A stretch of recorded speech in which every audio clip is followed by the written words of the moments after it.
Hi all ಎಲ್ರಿಗೂ ನಮಸ್ಕಾರ. Welcome back to my channel. ಇದು ನೇತ್ರ ವ್ಲಾಗ್ಸ್ ಇನ್ ಕನ್ನಡ. ಇದು ಫೆಬ್ರವರಿ 17 ಮತ್ತು 18ನೇ ತಾರೀಕಿನ ಲಾಗ್ ಆಗಿರುತ್ತೆ. ಇವತ್ತಿನ ದಿನ ಸಾಹಿತ್ಯ ಸ್ಕೂಲಲ್ಲಿ ಆನ್ಯುವಲ್ ಡೇ ಇತ್ತು. ಹಾಗಾಗಿ ಎಲ್ಲರೂ ಕೂಡ ರೆಡಿಯಾಗಿ ಸ್ಕೂಲ್ ಹತ್ರ ಬಂದಿದ್ವಿ. ಬಂದಿದ ತಕ್ಷಣನೇ ಎಲ್ರಿಗೂ ಕೂಡ ಬಂದವ್ರಿಗೆ ಊಟನ ಅರೇಂಜ್ ಮಾಡಿದ್ರು. ನಾವು ಕೂಡ ಮಕ್ಕಳಿಗೆ ಊಟ ಎಲ್ಲ ತಿನ್ನಿಸಿ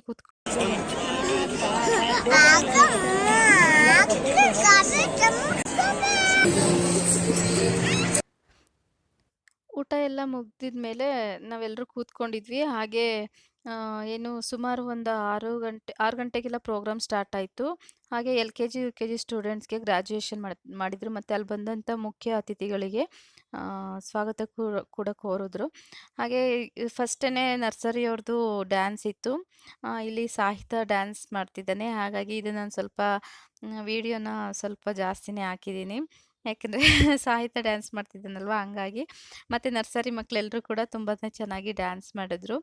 ಮತ್ತು ಇಂಥ ಪುಟ್ಟ ಮಕ್ಕಳಿಗೆ ಟೀಚರ್ಸು ಎಷ್ಟು ಚೆನ್ನಾಗಿ ಹೇಳ್ಕೊಡ್ತಾರೆ. ನಾವು ಟೀಚರ್ಗೆ ಒಂದು ಹ್ಯಾಟ್ಸ್ ಆಫ್ ಹೇಳಬೇಕು. ನಾವು ಮನೆಯಲ್ಲಿ ಇವ್ರ ಹತ್ರ ಎಷ್ಟೊಂದೆಲ್ಲ ಎಷ್ಟೆಲ್ಲ ತರಲೆಗಳು ಮಾಡ್ತಿರ್ತಾರೆ ಮನೆಯಲ್ಲಿ ಈ ಮಕ್ಕಳು. ಹಾಗೆ ಎಷ್ಟೆಲ್ಲ ನಮ್ಮನ್ನು ರೋಸ್ತಾ ಇರ್ತಾರೆ ಅಮ್ಮಂದ್ರನ್ನ. ನಮ್ಮ ಹತ್ರ ನಾವೆಷ್ಟು ಸದ್ರ ಆಗಿರ್ತೀವಿ ಅಂದರೆ ಮಕ್ಕಳಿಗೆ ಇವ್ರು ನಮ್ಮ ಹತ್ರ ಜಾಸ್ತಿನೇ ತರಲೆ ಮಾಡ್ತಿರ್ತಾರೆ ಅಂತ ಹೇಳ್ಬೋದು. ಮನೆಯಲ್ಲಿ ಅದು ಇದು ಬಿಸಾಕೋದು ಮತ್ತು ಏನೇನೋ ಕೆಲಸಗಳು ಕೊಡ್ತಾ ಇರ್ತಾರೆ. ಇದೆಲ್ಲ ನೋಡಿ ಸಾಕಪ್ಪ ಸಾಕು, ಬೇಗ ಸ್ಕೂಲ್ಗೆ ಹೋದರೆ ಸಾಕು ಅನಿಸ್ಬಿಟ್ಟಿರುತ್ತೆ ಕೆಲವೊಂದು ಸಲ. ಆ ರೀತಿ ಮಾಡಿರ್ತಾರೆ. ಹಾಗೆ ಸಾಹಿತ್ಯ ಸ್ಕೂಲ್ನಲ್ಲಿ ಸಾಹಿತ್ಯ ಅವ್ರದ್ದು ಡ್ಯಾನ್ಸ್ ಎಲ್ಲ ಮುಗೀತು. ಜೊತೆಗೆ LKG ಮತ್ತು UKG ಸ್ಟೂಡೆಂಟ್ಸು ಬೇರೆ ಮಕ್ಕಳೆಲ್ಲನೂ ಕೂಡ ನಮ್ಮ ಮಕ್ಕಳು ಲೈಫಲ್ಲಿ ಯಾವತ್ತು ನಾವು ಏನು ಹೇಳ್ತೀವೋ ಸುಳ್ಳು ಹೇಳ್ಬಾರ್ದು ಕಣೋ, ನೀನು ಹಾಗಿರ್ಬೇಕು ಕಣೋ, ಹೀಗಿರ್ಬೇಕು ಕಣೋ ಅಂತ ಹೇಳಿದ್ರೆ ಅವ್ರು ಆಗೋದಿಲ್ಲ. ನಾವು ಏನಾಗಿರ್ತೀವೋ ಅದೇ ನಮ್ಮ ಮಕ್ಕಳಾಗೋದು. Yes or no? ಎಸ್. ನೀವು ಗಂಡ ಹೆಂಡತಿ ಮನೇಲಿ ಸಿಕ್ಕಾಪಟ್ಟೆ ಜಗಳ ಆಡ್ತಾ ಇದ್ರೆ ನೆಕ್ಸ್ಟ್ ಫಿಕ್ಸು ನಿಮ್ಮ ಮಕ್ಕಳು ಜಗಳ ಗಂಟ್ರೆ. ನೀವು ನಿಮ್ಮ ಹೆಂಡತಿ ಮೇಲೆ ಕಿರ್ಚಾಡ್ತಿದ್ರೆ ಕೂಗಾಡ್ತಿದ್ರೆ ಫಿಕ್ಸ್ ನಿಮ್ಮ ಮಗನ ನಿಮ್ಮ ಸೊಸೆನ ಚೆನ್ನಾಗಿ ನೋಡ್ಕೊಳ್ಳಲ್ಲ. ಯಾಕೆ ಇದನ್ನು ಹೇಳ್ತಿದ್ದೀನಿ ಅಂದ್ರೆ, ತಂದೆ ತಾಯಿ ಆದವರು ಮನೆಯಲ್ಲಿರೋ ಹಿರಿಯರು ಏನಾಗಿ ತಾವು ತಮ್ಮನ್ನ ತೋರಿಸ್ಕೋತಾರ ಮಕ್ಕಳಿಗೆ ಅದನ್ನೇ ನೋಡ್ತಾರೆ. ಯಾಕೆಂದ್ರೆ ಮಕ್ಕಳು ನೋಡೋದನ್ನ ಬೇಗ ಕಲಿತಾರೆ, ಕೇಳೋದನ್ನ ಕಲಿಯೋದಿಲ್ಲ.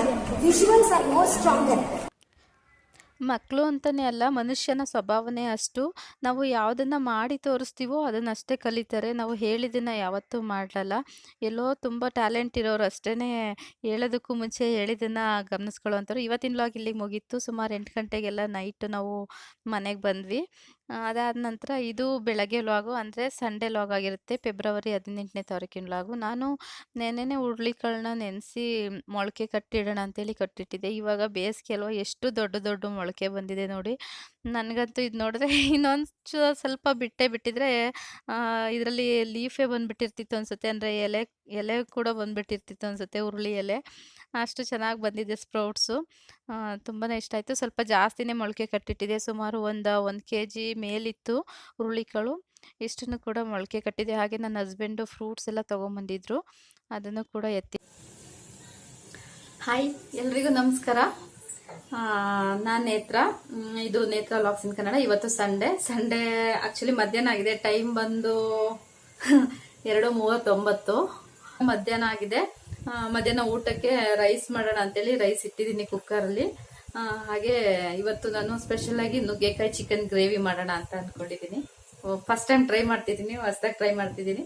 ಸರಿ ಹೇಗೆ ಬರುತ್ತೋ ಗೊತ್ತಿಲ್ಲ, ನೋಡೋಣ ಮಾಡೋಣ ಅಂತ ಇದ್ದೀನಿ. ಮತ್ತೆ ಮಡ್ ಪಾಟಲ್ಲಿ ಮಾಡ್ತಾ ಇದ್ದೀನಿ ಇವತ್ತು. ಯಾಕೆಂದರೆ ಮಡ್ ಪಾಟು ನಮ್ಮ ಮನೆಯಲ್ಲಿ ತುಂಬ ದಿನ ಆಗಿತ್ತು, ಎಲ್ಲ ಒಡೆದೋಗಿ ಅವಾಗಿಂದ ತಗೊಂಡು ಬಂದಿರಲಿಲ್ಲ. ಇವಾಗ ನನಗೆ ಮತ್ತೆ ಮಡ್ಪಾಟ್ ಉಪಯೋಗಿಸ್ಬೇಕು ಅಂತ ಆಸೆ ಆಯಿತು. ಹಾಗಾಗಿ ಮಡ್ಪಾಟ್ ತೊಗೊಂಡು ಬಂದು ನೆನ್ನೆ ಇದು ಸೀಸನಿಂಗ್ ಮಾಡೋಣ ಅಂತೇಳಿ ನೆನೆಸಿಟ್ಟಿದ್ದೆ ಮಡ್ಪಾಟ್ನ.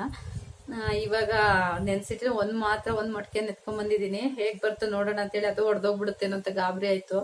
ಯಾಕಂದರೆ ನಾನು ಲಾಸ್ಟ್ ಟೈಮು ಅಂದರೆ ತುಂಬ ಅಂದರೆ ಒಂದು 3 years ಬ್ಯಾಕು ಇದು ಮಡ್ಪಾಟ್ನ ತೊಗೊಂಬಂದು ನೀರಲ್ಲಿ ಅವ್ರು ಹೇಳ್ದಂಗೆ ನೆನೆಸಿ ನಾನು ಡೈರೆಕ್ಟ್ ತೊಗೊಂಡೋಗಿ ಒಲೆ ಮೇಲೆ ಇಟ್ಬಿಟ್ಟಿದ್ದೆ. ಬಟ್ ಇವತ್ತು ಬಿಸಿನೀರು ಇಟ್ಟಿದ್ದೀನಿ. ನೀರು ಕಾಯಿಸ್ಬಿಟ್ಟು ಆಮೇಲೆ ಇಡೋಣ ಅಂತೇಳಿ ಬಿಸಿನೀರು ಇಟ್ಟಿದ್ದೀನಿ. ಬಿಸಿನೀರು ಕೂಡ ಕುದ್ದಾಗಿದೆ. ಇವಾಗ ಈ ಮಡ್ಪಾಟಲ್ಲಿ ನುಗ್ಗೆಕಾಯಿ ಚಿಕನ್ ಮಾಡೋಣ ಅಂದ್ಕೊಂಡಿದ್ದೀನಿ. ಸರಿ ಬನ್ನಿ, ಹೇಗಾಗುತ್ತೋ ಗೊತ್ತಿಲ್ಲ, ಮಾಡೋಣ. ನಾನು ಮೊನ್ನೆ ತಿರುಪತಿಯಿಂದ ಬರೋವಾಗ ಮಡಿಕೆ ತೊಗೊಂಬಂದಿದ್ದೆ ಅಂತ ಹೇಳಿದ್ನಲ್ಲ, ಇದರಲ್ಲಿ ಇವಾಗ ಮಡಿಕೆ ಒಂದೇ ದಿನ ಆಗಿತ್ತು ನೆನೆಸಿಟ್ಟು. ಸರಿ ನೋಡೋಣ ಹೇಗೆ ಬರುತ್ತೆ ಅಂತೇಳಿ, ಸರಿ ಬಿಸಿನೀರು ಮಳ್ಳಿಸ್ಬಿಡೋಣ ಅಂತೇಳಿ ನೀರನ್ನ ಹಾಕಿ ಕಾಯಿಸಿದ್ದೀನಿ. ನೀರು ಕೂಡ ಮರಳಿದೆ. ಇದ್ರೊಳಗಡೆ ಏನೋ ವೈಟ್ಗೆಲ್ಲ ಇತ್ತು, ಕಲ್ಲು ಮಣ್ಣು ಏನಾದರೂ ಇರುತ್ತೆ ಅಂತೇಳಿ ಇದನ್ನು ಸ್ವಲ್ಪ ಚೆನ್ನಾಗಿ ಅಂದರೆ ತೆಂಗಿನಕಾಯಿ ಮಟ್ಟೆ ಗುಂಜಿ ಇರುತ್ತಲ್ಲ, ನಾರು ಏನಿರುತ್ತೆ ಅದರಲ್ಲಿ ಹಾಕಿ ಚೆನ್ನಾಗಿ ಉಜ್ಜಿ ವಾಶ್ ಮಾಡಿದ್ದೀನಿ. ಇವಾಗ ಇದನ್ನು ಸ್ಟವ್ ಮೇಲೆ ಇಡೋಣ ಅಂತೇಳಿ ಇಡ್ತಾಯಿದ್ದೀನಿ. ಮತ್ತು ಒಂದು ಭಯ ಕೂಡ ಇತ್ತು ನನಗೆ, ಯಾಕೆಂದರೆ ಲಾಸ್ಟ್ ಟೈಮು ಹೀಗೇ ಸ್ಟವ್ ಮೇಲಿಟ್ಟು ಅಂದರೆ ಯಾವಾಗೂ ಅಷ್ಟೇ ಇದನ್ನ ನನಗೆ ಆಗಿದ್ದ ಎಕ್ಸ್ಪೀರಿಯನ್ಸ್ ಇದು. ಮಡಿಕೆನ ಚೆನ್ನಾಗಿ ಕಾಯಿಸ್ಬಿಟ್ಟು ಆಮೇಲೆ ಎಣ್ಣೆ ಹಾಕ್ಲೇಬಾರ್ದು. ಅದು ಹಾಕ್ಬಿಟ್ರೆ ಒಡೆದೋಗ್ಬಿಡುತ್ತೆ. ನನಗೆ ಇದು ಗೊತ್ತಿರಲಿಲ್ಲ. ನಾನು ಲಾಸ್ಟ್ 3 ಇಯರ್ಸ್ ಬ್ಯಾಕು ಈ ರೀತಿ ಮಾಡಿದಾಗ ಅದು ಹಾಗಾಗ್ಬಿಟ್ಟಿತ್ತು.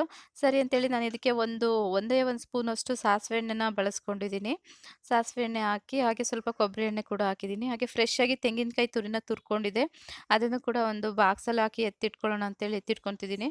ಒಂದು ತೆಂಗಿನಕಾಯಿ ಪೂರ್ತಿ ನಾನು ತೆಂಗಿನಕಾಯಿ ಒಡೆದ ತಕ್ಷಣನೇ ಕಾಯಿನೆಲ್ಲ ತುರಿದ್ಬಿಟ್ಟು ಬಾಕ್ಸಲ್ಲಿ ಹಾಕಿ ಫ್ರಿಜ್ಜಲ್ಲಿ ಎತ್ತಿಟ್ಕೊಂಡ್ಬಿಡ್ತೀನಿ ಫ್ರೀಝರಲ್ಲಿ. ಮತ್ತು ನನಗೆ ಬೇಕಂದವಾಗ ಉಪಯೋಗಿಸ್ಕೋಬೋದು. ಇದು ನನಗೆ ಒಂದು ವಾರದೊಳಗಡೆನೇ ಎಲ್ಲ ಖರ್ಚಾಗೋಗ್ಬಿಡುತ್ತೆ. ಹಾಗೆ ನಾನಿಲ್ಲಿ ನುಗ್ಗೆಕಾಯಿ ಚಿಕನ್ನ ಮಾಡಲಿಕ್ಕೆ ಒಂದು 4 ಕಡ್ಡಿ ಸಬ್ಬಸಿಗೆ ಸೊಪ್ಪು, ಹಾಗೆ 2 ಹಸಿಮೆಣಸಿನ್ಕಾಯಿ, ಒಂದು 10ರಿಂದ 12 ಗೋಡಂಬಿನ ತಗೊಂಡಿದ್ದೀನಿ. ಇದಕ್ಕೆ ನಾನು ಸ್ವಲ್ಪ ಗಸಗಸೆ ಹಾಗೆ ತೆಂಗಿನಕಾಯಿ ತುರಿನ ಸೇರಿಸ್ಕೊಂಡು ಇದನ್ನು ರುಬ್ಕೋಬೇಕಾಗುತ್ತೆ. ಮಸಾಲೆನ ರುಬ್ಕೊಂಡು ಆನಂತರ ನಾವು ಒಗ್ಗರಣೆಗೆ ಹಾಕೋಬೇಕಾಗತ್ತೆ. ಇದಕ್ಕೆ ಹಾಗೆ ನೆನೆಸಿರೋ ಅಂಥ ಬ್ಯಾಡಗಿ ಮೆಣಸಿನ್ಕಾಯಿನ ಸೇರಿಸ್ಕೊತಾ ಇದ್ದೀನಿ ಇಲ್ಲಿ. ನಾನು ಇದನ್ನು ಮೆಣಸಿನ್ಕಾಯಿ ಇದು ಯಾವ ಬ್ಯಾಡಗಿ ಅಂದರೆ ಡರ್ಬಿ ಬ್ಯಾಡಗಿ. ಇದು ತುಂಬಾ ಕಲರ್ ಕೊಡುತ್ತೆ, ಹಾಗೆ ರುಚಿ ಕೂಡ ಚೆನ್ನಾಗಿರುತ್ತೆ. ಇದನ್ನು ನಾನು ಒಂದು 10 ನಿಮಿಷ ಮುಂಚೆನೇ ಕುದಿಯೋ ನೀರಲ್ಲಿ ಹಾಕಿ ನೆನೆಸಿಟ್ಟಿದ್ದೆ. ಇವಾಗ ನಾನು ಇದಕ್ಕೆ ಸುಮಾರು 1 ಸ್ಪೂನಷ್ಟು ಗಸಗಸೆನ ಸೇರಿಸ್ಕೊತಾ ಇದ್ದೀನಿ. ಈ ಗಸಗಸೆ ಹಾಕೋದ್ರಿಂದ ನಾವು ಯಾವುದೇ ಥರ ತಿಂಡಿ ಮಾಡಿದ್ರೆ ಟೇಸ್ಟ್ ತುಂಬಾ ಚೆನ್ನಾಗಿ ನಾನಿವಾಗ ಮಡಿಕೆನಲ್ಲಿ ಎಣ್ಣೆ ಕಾದಿದೆ. ಅಂದರೆ ಎಣ್ಣೆನ ನಾನು ಜಾಸ್ತಿ ಬಿಸಿ ಮಾಡ್ಕೊಳಕ್ಕೆ ಹೋಗಿಲ್ಲ. ನನಗೆ ಭಯ ಬೇರೆ ಇತ್ತಲ್ಲ ಮಡಿಕೆ ಎಲ್ಲಿ ಒಡೆದೋಗ್ಬಿಡುತ್ತೋ ಅಂತ. ಹಾಗಾಗಿ ಇದಕ್ಕೆ ಚಾಪ್ ಮಾಡ್ಕೊಂಡಿರೋಂಥ ಈರುಳ್ಳಿನ ಹಾಕಿ ಫ್ರೈ ಮಾಡ್ಕೊಳ್ಳೋಣ ಅಂತ ಹಾಕ್ತೀನಿ. ಇನ್ನೂ ಸ್ವಲ್ಪ ಎಣ್ಣೆ ಕಾಯಬೇಕಿತ್ತು ಅಂತ ಅನ್ನಿಸ್ತು ನನಗೆ. ಹಾಗೆ ಈ ಸ್ಪೂನಲ್ಲಿ ಅಂದರೆ ಸ್ಟೀಲ್ ಸ್ಪೂನ್ ತೊಗೊಂಡಿದ್ದೆ, ಅದು ಬೇಡ ಮಡಿಕೆ ಎಲ್ಲ ಕರ ಕರ ಅಂತಿತ್ತು, ಆಮೇಲೆ ಮಣ್ಣೆಲ್ಲ ಬಂದರೆ ಕಷ್ಟ ಆಗುತ್ತೆ ಅಂತೇಳಿ ನಾನು ಈ ವುಡನ್ ಸೌಟನ್ನ ಬಳಸ್ಕೊತಾ ಇದ್ದೀನಿ ಇಲ್ಲಿ.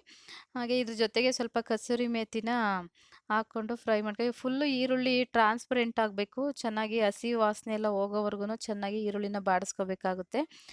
ಇದು ಬಾಡಿಸ್ಕೊಳ್ಳೋಣ ಅಷ್ಟರಲ್ಲಿ ಅದು ಲಿಡ್ ಕ್ಲೋಸ್ ಮಾಡಿ ಇಟ್ಬಿಡೋಣ. ಈರುಳ್ಳಿ ಫುಲ್ಲು ಬೇಯೋವಷ್ಟರಲ್ಲಿ ನಾನಿಲ್ಲಿ ಮಸಾಲೆ ಏನು ಎತ್ತಿಟ್ಕೊಂಡಿದ್ನಲ್ಲ ಅದನ್ನು ರುಬ್ಕೊಳ್ಳೋಣ ಅಂತೇಳಿ ಜಾರ್ಗೆ ಹಾಕ್ಕೊತಿದ್ದೀನಿ. ನಾನು ಫಸ್ಟು ತೆಂಗಿನಕಾಯಿ ತುರಿ ಮತ್ತು ಗೋಡಂಬಿ ಹಾಗೆ ಗಸಗಸೆನ ಹಾಕ್ಕೊಂಡು ರುಬ್ಕೊತಾ ಇದ್ದೀನಿ. ಯಾಕಂದರೆ ಗಸಗಸೆ ತೆಂಗಿನಕಾಯಿ ಜೊತೆ ಹಾಕಿದ್ರೆ ಮಾತ್ರನೇ ನುಣ್ಣಗಾಗೋದು, ಹಾಗೆ ಹಾಕಿದ್ರೆ ನುಣ್ಣಗಾಗೋದಿಲ್ಲ.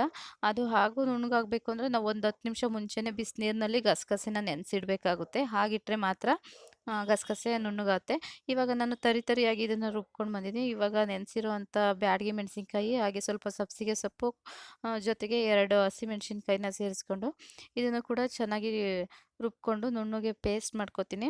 ಫುಲ್ಲು ನುಣ್ಣಗಾಗಬೇಕಿದು, ಫೈನ್ ಪೇಸ್ಟ್ ಆದರೆ ತುಂಬಾ ಚೆನ್ನಾಗಿರುತ್ತೆ.